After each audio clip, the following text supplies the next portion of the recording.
आपको मालूम है कि 3 तारीख को सुबह एक शिक्षिका थी शिवानी बरवा, जो स्कूल के लिए अपने जा रही थी फारबिसगंज से कन्हैली के लिए, तो उनको खाबदा के पास गोली मार के अज्ञात अपराधी कर्मियों द्वारा हत्या कर दी गई थी।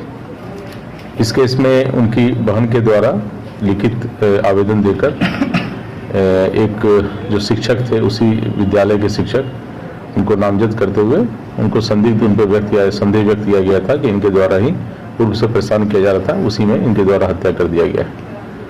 हम लोग के द्वारा जो टेक्निकल है और सीसीटीवी फुटेज वगैरह है, उसके पूरी तरह अध्ययन किया गया। उनका अपराध कर्मियों को जाने का दिशा एवं उनके क्राइम करने के बाद भागने की दिशा में जो भी संभावित सीसीटीवी स्थल थे, उस सभी का फुटेज निकाला गया।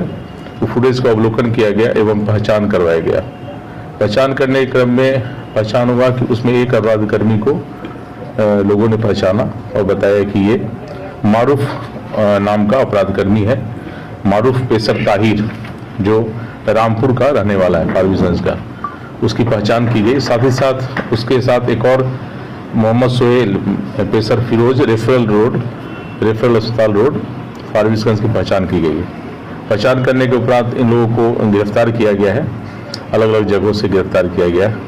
गिरफ्तारी के उपरांत इनसे पूछताछ की गई तो इनके द्वारा स्वीकार किया गया कि हाँ, इन्हीं के द्वारा 3 तारीख को उस जगह पर जाके FZ यामाहा मोटरसाइकिल से वो गए थे और उनके द्वारा उस शिक्षिका की हत्या कर दी गई थी।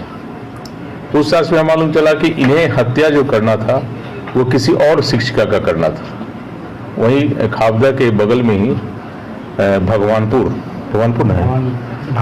भवानीपुर प्राथमिक विद्यालय है, उसमें एक शिक्षिका पढ़ाती है, जिनका अवैध संबंध या कहिए कि दोस्ती फारबिसगंज में ही, फारबिसगंज के रहने वाले अपना इलेक्ट्रॉनिक्स है, जनता इलेक्ट्रॉनिक्स का मालिक है, उसके साथ था। उसी की पत्नी के द्वारा ये राजा नाम के अपराधी है, जो रामपुर का रहने वाला है, उसको सुपारी दी गई थी 2 लाख का कि हमारे पति को वो बातचीत दोस्ती रखती है, उसे रास्ते से हटाने के लिए। वो भी संयोगवश वो शिक्षिका भी उसी रूट से जाती है और स्कूटी से ही जाती है, तो उसी का लोकेशन ये लोग दिया गया था इसको मारने के लिए। और उसी मारने के कारण उसी का पीछा करते हुए ये लोग पहले से क्रिमिनल जो दोनों था, ताहिर और सोहेल और सोहेल और मारूफ, दोनों पहले से वहाँ इंतजार कर रहा था। चूंकि जहाँ वो पॉइंट देखे होंगे वहाँ से दोनों स्कूल जाने का रास्ता है, तो वहीं पर पहले से इंतजार कर रहा था। जैसे स्कूटी आते हुए दिखा इसको लगा कि ये वही शिक्षिका है जिसको उसको मर्डर करना है, और उसने रोक के और उस पर गोली चला दिया और वो घटनास्थल पर ही मौत हो गई। इसमें दोनों शूटर जो हमारे थे उनको गिरफ्तारी की गई है। उनके स्वीकारोक्ति बयान के आधार पर घटना में जो प्रयोग किया गया था देसी कट्टा, उसकी बरामदगी की गई है। साथ ही साथ घटना में जितने भी मोबाइल यूज किए गए थे वो सारा बरामद किया गया है। घटना में जो मोटरसाइकिल यूज किया गया था FZ यामाहा, वह भी रामपुर से बरामद कर लिया गया है।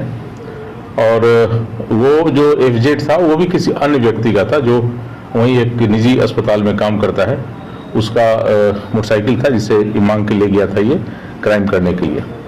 तो ये सारा चीज़ की गिरफ्तारी हो गई है। लगभग ये केस जो है पूरी तरह खुल चुका है। इसमें कुछ जो अपराध कर्मी अभी बचे हुए हैं जिनकी गिरफ्तारी किया जाना शेष है, जो लाइनर का काम किए हैं और जो सेटिंग का काम किए थे, उनकी गिरफ्तारी किया जाना शेष है। बाकी जो मारने का जो प्लानिंग में हिस्सा थी जो लेडीज, वो भी गिरफ्तार की गई है।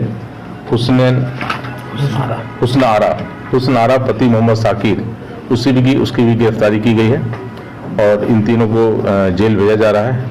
इसमें जो प्रथम दृष्टया जो हम लोग को नामजद अभियुक्त जिनको संदेह के आधार पर बनाया गया था, उसके विषय में भी जांच पड़ताल किया गया पूरी तरह। चूंकि प्राथमिकी अभियुक्त तो हम लोग उसे डिटेन करके पूछताछ कर रहे थे, लेकिन उसके विरुद्ध अभी कोई हमारे पास साक्ष्य इस मर्डर केस में हाथ होने का साक्ष्य अभी तक नहीं आया है। और ये जो मर्डर किया गया था, आप लोग जैसे पता चली गया कि ये मर्डर पूरी तरह किसी और का मर्डर करना था, किसी और शिक्षिका का, और वो गलतफहमी में इसी को समझ के इसका मर्डर कर दिया गया। इसमें जो 3 गिरफ्तारी हुई है, इसमें जो एक अपराध कर्मी है, जो वो वहाँ का जो स्थानीय आपके यहाँ का कोई मुखिया है, वो भी पहले से अपराधी चरित्र का व्यक्ति रहा है, उसी का भतीजा है वो। उसको जैसा अभी हमको मालूम चला अनुसंधान में कि उसको पनाह देने का काम वो कर रहा है। तो ऐसे लोगों पर भी कार्रवाई की जाएगी जो भी अपराध कर्मी को पनाह देंगे और अपराध को छिपाने का प्रयास करेंगे, अपराधी कर्मियों को संरक्षण देंगे, उनके विरुद्ध भी कार्रवाई की जाएगी। मुखिया का नाम से बताइए। रामपुर कौन है? दक्षिण, रामपुर दक्षिण का मुखिया है, उसी का भतीजा है ये। और मुखिया प्रतिनिधि है। हाँ, मुखिया प्रतिनिधि है, तो उसके विरुद्ध भी हम लोग जांच कर रहे हैं कि उसका क्या रोल है इस क्राइम में और किस तरह से क्रिमिनल को बचाने का प्रयास किया जा रहा है उसके द्वारा। और दूसरी बात कि यह भी मालूम चला है कि इन लोग के द्वारा बहुत ज़्यादा इस तरह से कॉन्ट्रैक्ट किलर जो पैसे लिखे किया गया है, तो पूर्व में भी इनका आपराधिक इतिहास क्या रहा इन लोगों का और किस तरह से क्राइम करते हैं, ये भी पता लगाने का प्रयास किया जा रहा है।